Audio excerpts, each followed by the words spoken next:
Hi friends, welcome to my SR classes.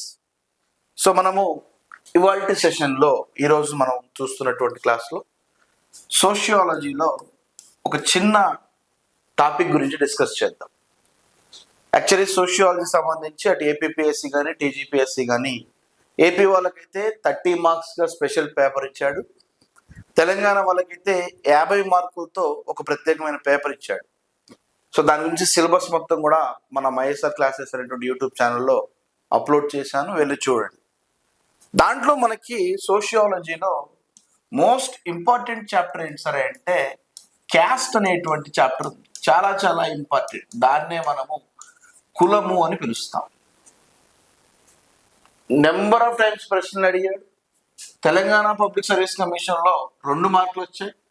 APPSC public service కమిషన్లో 1 mark మనకు వచ్చింది. దాంట్లో తరచూ అడుగుతున్నటువంటి క్యాస్టెస్ అసలు మనం చాప్టర్లో మనకి కులం అంటే ఏమిటి, కులం ఎన్ని రకాలు ఉంటుంది, కులం యొక్క లక్షణాలు ఏంటి, ఓకేనా, కులంలో ఏ రకమైనటువంటి వివాహం ఎలా జరుగుతూ ఉంటుంది, అంతర్వివాహం అంటే ఏమిటి, బాహ్య వివాహం అంటే ఏమిటి, బహిర్వివాహం అంటే ఏమిటి, వీటన్నిటి గురించి మనం డిస్కస్ చేస్తాం. సో సోషియాలజీలో క్యాస్ట్ అనేటువంటి సిస్టంలో మనకు అడుగుతున్నటువంటిది చాలాసార్లు అడిగినటువంటి ప్రశ్న ఏంటి సరే అంటే చాతుర్వర్ణ వ్యవస్థ గురించి అడిగారు. Most and most important. ఏంటి చాతుర్వర్ణ వ్యవస్థ? భారతదేశంలో అనాది కాలం నుంచి ఏర్పడ్డటువంటి వర్ణ వ్యవస్థ ఈరోజు కుల వ్యవస్థగా మారింది. సో భారతదేశంలో మొట్టమొదటిగా ఏ వ్యవస్థ ఉంది సార్ అంటే వర్ణ వ్యవస్థే ఉంది. ఈ వర్ణ వ్యవస్థ ఈరోజు ఏ వ్యవస్థగా మారింది? కుల వ్యవస్థగా మారింది. భారతదేశంలో ఇవాటికి నడుస్తున్నటువంటి అతి దుర్మార్గమైనటువంటి వ్యవస్థ ఏంటి సార్ అంటే కుల వ్యవస్థ. సో కుల వ్యవస్థ ఈరోజు ఉపకులాలుగా మారింది. ఏ రకంగా మారిందండి? ఉపకులాలుగా ఏర్పడింది. సో అనేక రకాల కులాలు ఉన్నాయి. ఫర్ ఎగ్జాంపుల్ మనకి కులాలని భారత రాజ్యాంగం ప్రకారం SC category, ST category, BC కేటగిరీలో మనము అన్ని రకాలుగా చూసుకున్నాం. ఏబిసిడి అనేటువంటిది. తర్వాత ఓసీ కేటగిరీ, ఇవన్నీ మనము రిజర్వేషన్స్ ప్రకారం భారత రాజ్యాంగంలో పొందుపరుచుకున్నాం. బట్ భారతదేశంలో ప్రతి సముదాయానికి ఒక కులం ఉంది, దానికి ఒక పేరు ఉంది. సో కులానికి ప్రధాన కారణం ఎక్కడ మనకు మొదలైంది అనేది చూసుకోవాలి. భారతదేశంలో కుల వ్యవస్థ గల ప్రధాన కారణం మొట్టమొదటిగా ఎక్కడ స్టార్ట్ అయింది సరే అంటే చాతుర్వర్ణ వ్యవస్థ దగ్గర స్టార్ట్ అయింది. ఎక్కడండి? చాతుర్వర్ణ వ్యవస్థ. ప్రీవియస్ లో అడిగినటువంటి ప్రశ్న ఏంటి సరే అంటే చాతుర్వర్ణ వ్యవస్థ యొక్క ఆర్డర్ అడిగాడు ఎగ్జామ్ లో. ఆర్డర్ అనేది చాలా చాలా ఇంపార్టెంట్. సో భారతదేశంలో చాతుర్వర్ణ వ్యవస్థ తెలుసుకోవాలంటే భారతదేశంలో ఎప్పుడైతే సింధు నాగరికత అంతమైందో తర్వాత భారతదేశంలోకి వచ్చినటువంటి ఆర్యులు ఎవరండి? తొలి ఆర్యులు లేదా ఆర్యులు ఈ వర్ణ వ్యవస్థను ఏర్పాటు చేశారు. వాళ్ళు తీసుకొస్తున్నటువంటి ఈ వర్ణ వ్యవస్థ ఈరోజు కుల వ్యవస్థగా మారి ఎన్ని వేల సంవత్సరాలు అయినప్పటికీ కూడా, ఓకేనా, ఆర్యులు మొట్టమొదటిగా 2 రకాలుగా ఉన్నారు. ఒకటి ఋగ్వేద కాలం నాటి ఆర్యులు, రెండోది మలివేద కాలం నాటి ఆర్యులు అని చెప్పేసి మనకి ఇండియన్ హిస్టరీలో వస్తూ ఉంటుంది. సో మొట్టమొదటిగా మనకి ఋగ్వేద కాలం అంటే ఎప్పుడు స్టార్ట్ అయింది? 1500 BCలో స్టార్ట్ అయింది. అంటే క్రీస్తు పుట్టడానికి 1500 సంవత్సరాల క్రితమే ఋగ్వేద కాలం అనేది స్టార్ట్ అయింది. సో భారతదేశంలో ఋగ్వేద కాలం అనేది ఆర్యులతో స్టార్ట్ అవుతుంది. కాబట్టి భారతదేశంలో ఆర్యులు తీసుకొచ్చినటువంటి అతి దుర్మార్గమైన వ్యవస్థ ఏంటి సార్ అంటే వర్ణ వ్యవస్థ. ఆ వర్ణ వ్యవస్థ ఈరోజు ఏ విధంగా మారింది సార్ అంటే కుల వ్యవస్థగా మారింది. సో భారతదేశంలో ఉన్నటువంటి చాతుర్వర్ణ వ్యవస్థ మనం తెలుసుకోవాలంటే ముందు బ్యాక్గ్రౌండ్ తెలుసుకునే ప్రయత్నం చేయాలి. మిమ్మల్ని సింపుల్ గా క్వశ్చన్ అడుగుతాడు. ఏమడుగుతాడంటే చాతుర్వర్ణ వ్యవస్థకు ఆర్డర్ పెట్టండి అంటాడు. ముందు మీకు దాని హిస్టరీ తెలవాలి. చరిత్ర తెలవకుండా, దాని హిస్టరీ తెలవకుండా మీరు దాంట్లోకి వెళ్తే శూన్యమే. సో కాబట్టి మొట్టమొదటిగా చాతుర్వర్ణ వ్యవస్థ ఆర్యులు ప్రవేశపెడితే అది కూడా ఎక్కడ బయటపడింది సరే అంటే మొట్టమొదటిగా ఈ వర్ణ వ్యవస్థ లేదా చాతుర్వర్ణ వ్యవస్థ ఋగ్వేద కాలంలో, ఓకేనా, మనకి 10వ మండలం మీన్స్ చాప్టర్ అండి. 10వ మండలంలో ఒక దగ్గర పురుష సూక్తం అనేటువంటి కాన్సెప్ట్ దగ్గర ఏం బయటపడింది సరే అంటే అహం బ్రహ్మస్మి అని బయటపడింది. అంటే పురుష సూక్తంలో ఏం రాసేసారంటే సృష్టికర్తని ఎవరిని క్రియేట్ చేస్తారు హిందూ మతంలో? సృష్టికర్తగా ఎవరిని పిలుస్తారు సార్ అంటే బ్రహ్మను పిలుస్తారు. సో 10వ మండలంలో, ఋగ్వేదంలోని 10వ మండలంలో పురుష సూక్తం దగ్గర ఏమని రాసింది సరే అంటే సృష్టికర్త అయినటువంటి బ్రహ్మ తన శరీర భాగాల నుండి నలుగురిని పుట్టించాడట. ఆ నలుగురే తరతరాలుగా అనేక రకాల మార్పులకు గురయ్యి వర్ణ వ్యవస్థ కాస్త కుల వ్యవస్థ ఈరోజు అనేక వేల ఉపకులాలుగా మారిందని చెప్పుకోవచ్చు. భారతదేశంలో మనకి ఓకేనా, భారతదేశంలో మనకి హిందూ మతము, దీన్నే వైదిక మతం అని పిలుస్తారు. సృష్టికర్త అయినటువంటి బ్రహ్మ తన శరీర భాగాల నుండి నలుగురిని పుట్టించినట్లుగా మనకు వర్ణ వ్యవస్థ చెప్తా ఉంటుంది. తన యొక్క బ్రహ్మ తన తలభాగం నుండి బ్రాహ్మణుణ్ణి, ఎవరండి, తన తలభాగం నుండి బ్రాహ్మణుని పుట్టించాడట. తన యొక్క భుజాల నుంచి ఎవరిని పుట్టించాడట? క్షత్రియులను, ఎవరండి, క్షత్రియుల్ని పుట్టించాడట. తన యొక్క తొడల భాగం నుండి ఎవరిని పుట్టించాడట? వైశ్యులను పుట్టించాడట. తన యొక్క పాదాల నుండి ఎవరు ఉద్భవించారంట? శూద్రులు ఉద్భవించారు. ఇలా ఈ నలుగురు తన బ్రహ్మ తన శరీర భాగాల నుంచి పుట్టించాడు కాబట్టి ఓకేనా, ఇలా వచ్చినటువంటి వ్యవస్థనే చాతుర్వర్ణ వ్యవస్థగా పిలుస్తా ఉన్నారు. అంటే చాతుర్వర్ణ వ్యవస్థలో మొట్టమొదటిగా వర్ణ వ్యవస్థ, ఈ రోజు ఏ వ్యవస్థగా మారింది? కుల వ్యవస్థగా మారింది. అంటే సృష్టికర్త అయినటువంటి బ్రహ్మ తన శరీర భాగాల నుంచి నలుగురిని పుట్టించడమే కాదు, నలుగురు ఏమేమి చేయాలో కూడా చెప్పాడట. ఏ వేదం చెప్తుంది? ఋగ్వేదం చెప్తుంది. ఎప్పుడు చెప్తుంది? 1500 BCలో జరిగిన సంఘటన చెప్తా ఉంది. ఏ సూక్తంలో చెప్తుంది? 10వ మండలంలోని పురుష సూక్తంలో చెప్తా ఉంటుంది. ఓకేనా? సో కాబట్టి చాతుర్వర్ణ వ్యవస్థలో మొట్టమొదటిగా హైయెస్ట్ ప్రయారిటీ ఎవరికి ఇవ్వబడింది? బ్రాహ్మణుడికి ఇవ్వబడింది. లోయెస్ట్ ప్రయారిటీ ఎవరికి ఇవ్వబడింది? శూద్రుడికి ఇవ్వబడింది. అంటే ఇది ఒక అయాతి లెక్క. మనకి ఎలా ఉంటుంది? హైయెస్ట్ నుంచి లోయెస్ట్ గా ఉంది. అంటే ఒకడు ఎక్కువ వాడు ఒకడు తక్కువ వాడు అని చెప్పేసి అక్కడి నుంచి స్టార్ట్ అయినటువంటి వర్ణ వ్యవస్థ నేడు ఏ వ్యవస్థగా మారింది సరే అంటే కుల వ్యవస్థగా మారింది. దీనిని మనం ఏమని పిలుస్తాం సరే అంటే చాతుర్వర్ణ వ్యవస్థ ఆర్డర్ అని పిలుస్తాము. ఏమని పిలుస్తామండి? చాతుర్వర్ణ వ్యవస్థ యొక్క ఆర్డర్ గా పిలవడం జరుగుతూ ఉంటుంది. భారతదేశంలో సృష్టికర్త అయినటువంటి బ్రహ్మ తన తలభాగం నుంచి పుట్టించిన బ్రాహ్మణుడు ఎప్పుడూ కూడా ఏం చేయాలని చెప్తూ ఉంటుంది? పురోహితం చేయాలి అని చెప్పేసి చెప్పడం జరుగుతూ ఉంటుంది. క్షత్రుడు ఏం చేయాలి? రాజ్య పరిపాలన చేయాలి. ఏం చేయాలండి? రాజ్య పరిపాలన చేయాలని చెప్పేసి చెప్తా ఉంది. ఓకేనా? సో వైశ్యులు ఏం చేయమని చెప్తుంటుంది? వైశ్యులు వ్యాపారం కానీ ఓకేనా వ్యవసాయం లాంటి పనులు చేయమని చెప్పేసి చెప్తున్నట్టుగా మనకు ఋగ్వేదం చెప్తా ఉంటుంది. చివరిగా ఉన్నటువంటి వ్యక్తులు ఎవరు?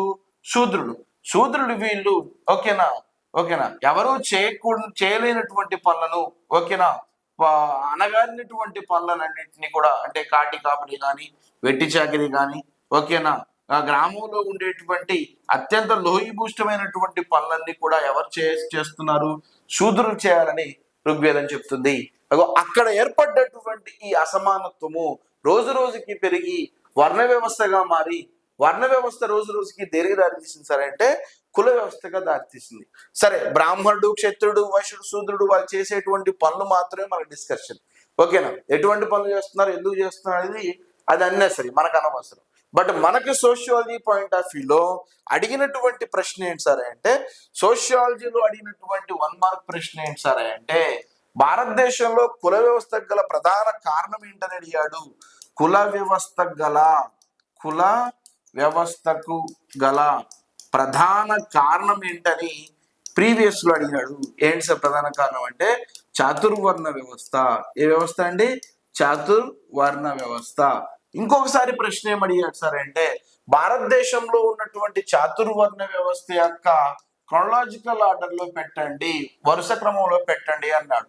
అంటే వరుస క్రమంలో ఏం పెట్టాలి? మొట్టమొదటిగా ఎవరి గురించి డిస్కషన్ చేయాలి? మొట్టమొదటిగా బ్రాహ్మణుడు, తర్వాత క్షత్రియుడు, తర్వాత వైశ్యుడు, తర్వాత శూద్రుడు. ఇది ఆర్డర్ అన్నమాట. ఇది ప్రీవియస్ లో అడిగినటువంటి ప్రశ్న. ఇంకొకసారి ఎగ్జామ్ లో ఏం అడిగాడు సార్ అంటే చాతుర్వర్ణ వ్యవస్థ ఏ వేదంలో బయటపడింది అన్నాడు. మొత్తం వేదాలన్నీ మనకి 4 వేదాలు ఉన్నాయి. ఓకేనా? ఒకటో వేదం ఏంటి? ఋగ్వేదము. ఒకటో వేదం ఏంటిదండి? ఋగ్వేదము. రెండవది యజుర్వేదము. మూడవది సామవేదము. నాలుగవది అధర్వణ వేదము. మనకి ఇండియన్ హిస్టరీలో ఆర్యులు అనేటువంటి చాప్టర్ లో తొలి వేద నాగరికతలో మనం డిస్కస్ చేస్తాము. భారతదేశంలో వేదాలు, అరణ్యకాలు, బ్రాహ్మణాలు ఓకే అనేక రకాలు బయటపడ్డాయి కాబట్టి ఇండియన్ హిస్టరీలో డిస్కస్ చేస్తాం. అందులో ఉన్నటువంటి ఋగ్వేదంలో మొదటి వేదం ఏంటండి? ఋగ్వేదంలో ఎన్నో మండలం? 10వ మండలంలో ఎక్కడ? పురుష సూక్తం దగ్గర ఏ వ్యవస్థ గురించి బయటపడింది? వర్ణ వ్యవస్థ గురించి బయటపడింది. ఏమని రాసింది? సృష్టికర్త అయినటువంటి బ్రహ్మ తన శరీర భాగాల నుంచి ఎంతమందిని పుట్టించాడట? 4 పుట్టించాడని చెప్పేసి మనకి ఋగ్వేదంలో చెప్తా ఉంటుంది. సో తర్వాత వచ్చినటువంటి వేదకాలం ఏంటి సరే అంటే మలివేదకాలం. ఓకేనా? సో కాబట్టి చాతుర్వర్ణ వ్యవస్థ చదువుతా ఉన్నప్పుడు ముందు మీకు దాని బ్యాక్గ్రౌండ్ హిస్టరీ తెలుసుకునే ప్రయత్నం చేయండి. చాతుర్వర్ణ వ్యవస్థ ఆర్డర్ గుర్తుపెట్టుకోండి. చాతుర్వర్ణ వ్యవస్థ ఏ వేద కాలంలో గుర్తుపెట్టుకోండి. ఎప్పుడు గుర్తుపడతాయి? ఎప్పుడు అంటే కూడా గుర్తుపెట్టుకోండి. 1500 బీసీలో. ఎప్పుడండి? 1500 బీసీలో. ఏ వేద కాలము? ఋగ్వేద కాలము. ఎన్నో మండలము? 10వ మండలంలో. మొట్టమొదటి పర్సన్ ఎవరు? బ్రాహ్మణుడు. రెండవ వాడెవడు? క్షత్రియుడు. మూడవ వాడెవడు? వైశ్యుడు. నాలుగవ వాడెవడు? శూద్రుడు. అలా వచ్చినటువంటి ఈ వ్యవస్థను ఏమని పిలుస్తాము? చాతుర్వర్ణ వ్యవస్థ అని పిలుస్తాము. వర్ణ వ్యవస్థ ఈరోజు ఏ వ్యవస్థగా మారింది? కుల వ్యవస్థగా మారింది. ఒక సమాజాన్ని స్థరీకరణ చేసినటువంటి వ్యవస్థ ఏంటి సరే అంటే ఈ యొక్క చాతుర్వర్ణ వ్యవస్థనే. గుర్తుపెట్టుకోండి. సమాజం ముక్కలుగా విడిపోవడానికి కారణం ఏంటి సరే అంటే చాతుర్వర్ణ వ్యవస్థే. అయితే ఓవరాల్ గా మీరేం చెప్పాలి సరే అంటే భారతదేశంలో అసమానత్వం ఏర్పడడానికి గల ప్రధాన కారణం ఏంటి సరే అంటే భారతదేశంలో సమాజంలో ఓకేనా అంటే సోషియాలజీ ప్రకారం మాట్లాడుకుంటే అసమానత్వం ఏంటంటే అసమానత్వం ఏర్పడడానికి ప్రధాన కారణం ఏంటి సార్ అంటే క్యాస్ట్ సిస్టమ్ అని గుర్తుపెట్టుకోండి. ప్రపంచంలో ప్రతిదీ కూడా ఏదో ఒక డిస్క్వాలిఫికేషన్ ఉంటుంది. భారతదేశంలో ఈ రకమైనటువంటి విభజన ఉంది. ఓకేనా? ఇది సమాజాన్ని ఏం చేసింది సార్ అంటే ముక్కలుగా విడగొట్టిందని చెప్పుకోవచ్చు. ఇలా సమాజం విడిపోవడానికి ప్రధాన కారణమైనటువంటి వ్యవస్థే కుల వ్యవస్థ. ఆ కుల వ్యవస్థలో కదా ప్రధాన కారణమైనటువంటి పేరే ఏంటి సార్ అంటే చాతుర్వర్ణ వ్యవస్థ. ఈ చాతుర్వర్ణ వ్యవస్థ ద్వారానే సమాజం ఈరోజు అనేక రకాలుగా కొన్ని కులాలు, కొన్ని వేల ఉప కులాల గురించి మనం డిస్కషన్ నడుస్తూ ఉంటుంది అనమాట. సో కాబట్టి ఒకటే ప్రశ్న, సమాజం స్థరీకరణ, సమాజంలో విభజన ఏర్పడడానికి సోషియాలజీ ప్రకారం ఏంటి సార్ అంటే క్యాస్ట్ సిస్టమ్ అని గుర్తుపెట్టుకోండి. దానికి గల ప్రధాన కారణం ఏంటంటే చాతుర్వర్ణ వ్యవస్థ అని గుర్తుపెట్టుకోండి. ఆర్డర్ అడుగుతాడు. ప్రీవియస్ లో నెంబర్ ఆఫ్ టైమ్స్ ఎగ్జామ్ లో అడిగాడు ఆర్డర్స్. ఏంటిది? బ్రాహ్మణ, క్షత్రియ, వైశ్య, శూద్ర. నెంబర్ ఆఫ్ క్వశ్చన్స్ మనకి దాని నుంచి ప్రశ్న ఇవ్వడం జరిగింది. ఓకేనా? అయితే ఇక్కడ మనం చెప్పుకున్నటువంటి ఈ విషయంలో కూడా ఏది ఋగ్వేదము, యజుర్వేదము, సామవేదము, అధర్వణ వేదంలో మనం ఏం చెప్పుకున్నాము? ఈ బ్రాహ్మణ, క్షత్రియ, వైశ్య, శూద్రులకు సంబంధించి అనేక రకాల ఇన్ఫర్మేషన్ కూడా మనం రాసుకునే ప్రయత్నం చేశాం. ఓకేనా? ఎలా రాసుకున్నాము? వర్ణ వ్యవస్థ, కుల వ్యవస్థ, ఉపకులాలు. ఓకేనా? ఇవన్నీ చెప్పుకున్నాం. మనం నెక్స్ట్ క్లాస్ లో మనం ఏం డిస్కషన్ చేస్తాం సార్ అంటే అసలు సోషియాలజీలో క్యాస్ట్ గురించి డిస్కస్ చేస్తాం. భారతదేశంలో సోషియాలజీకి సంబంధించి క్యాస్ట్ సిస్టమ్ ఏం చెప్తా ఉంటుంది, కులం అసలు ఎలా ఏర్పడింది చాతుర్వర్ణ వ్యవస్థ ద్వారా ఏర్పడింది. అలా ఏర్పడినటువంటి కులాలు సమాజంలో ఏ మార్పులకు గురయ్యాయి. ఓకేనా? అంతేకాకుండా సామాజికవేత్తలు, ఓకేనా, ఎంఎన్ శ్రీనివాస్ లాంటి వాళ్ళు, ఓకే, జిఎస్ గర్వే లాంటి వాళ్ళు, ఓకేనా, బట్లర్ లాంటి వాళ్ళు, మార్కర్ లాంటి వాళ్ళు, ఇటువంటి వ్యక్తులంతా కూడా సమాజాన్ని అధ్యయనం చేసి ఎటువంటి నిర్వచనాలు ఇచ్చారనేవి కూడా క్యాస్ట్ సిస్టమ్ లో డిస్కస్ చేస్తాం. ఏపీపీఎస్సి, టీజీపీఎస్సిలో నెంబర్ ఆఫ్ టైమ్స్ క్యాస్ట్ గురించి ప్రశ్నలు పడ్డాయి. ఓకేనా? ఆ చాప్టర్ గురించి ఎలాబరేట్ గా మనం డిస్కస్ చేస్తాం. ఒకటి గుర్తుపెట్టుకోండి, క్యాస్ట్ సిస్టమ్ లో బాగా ప్రయారిటీ ఇవ్వాల్సిన మనకి చాతుర్వర్ణ వ్యవస్థ గురించి. ఇదే చాతుర్వర్ణ వ్యవస్థ గురించి ఇండియన్ హిస్టరీలో ఆర్యుల దగ్గర ఋగ్వేద కాలంలో నేను ఆల్రెడీ డిస్కస్ చేస్తాను కూడా. ఓకేనా? సోషియాలజీలో చాతుర్వర్ణ వ్యవస్థ మాత్రం ఆర్డర్ గుర్తుపెట్టుకోండి. ఇది చాతుర్వర్ణ వ్యవస్థకు సంబంధించింది. ఓకేనా? సో చాలా మంది మన వీడియో చూస్తున్నారు, ఇంకా లైక్ చేయండి. లైక్ చేస్తే చాలా మందికి వెళ్తా ఉంటుంది. అంతేకాకుండా సబ్స్క్రైబ్ చేసుకోండి. ఇన్స్టాగ్రామ్లో కూడా మహేష్ సార్ క్లాసెస్ అనేటువంటి ఛానల్ ఉంటుంది, దాన్ని ఫాలో చేయండి. ప్రీవియస్ క్వశ్చన్స్ని డిస్కస్ చేస్తున్నాం. అంతేకాకుండా క్వశ్చన్ ఆఫ్ ది డే పెట్టుకుంటున్నాం. ప్రతి క్వశ్చన్ని రోజుకో క్వశ్చన్ని ఎక్స్ప్లెయిన్ చేస్తూ ఉన్నాం. రానున్నటువంటి రోజుల్లో ఎండోన్మెంట్ గురించి అడుగుతా ఉన్నారు పిల్లలు. సో చాలా మంది పిల్లలు అటు ఆఫ్లైన్లో కానీ ఆన్లైన్లో కానీ ఎండోన్మెంట్కి సంబంధించినటువంటి పేపర్ 2 సిలబస్ కావాలి సార్ అంటున్నారు. తప్పకుండా ఎండోన్మెంట్ 2లో పేపర్ 1 అంటే జనరల్ స్టడీస్, అది అందరికీ తెలిసిందే. పేపర్ 2 సిలబస్ ఎలా ఉంటుంది, సిలబస్లో ఏమేమి ఉన్నాయి అనేది ఎక్స్ప్లెయిన్ చేస్తాను. అంతేకాకుండా రానున్నటువంటి రోజుల్లో అసలు డైరెక్ట్ క్వశ్చన్ పేపరే, ప్రీవియస్ క్వశ్చన్ పేపర్ని ఇక్కడ పెట్టి ఒక్కొక్క క్వశ్చన్ ఎక్స్ప్లెయిన్ చేసుకునే ప్రయత్నం చేద్దాం. ఓకేనా?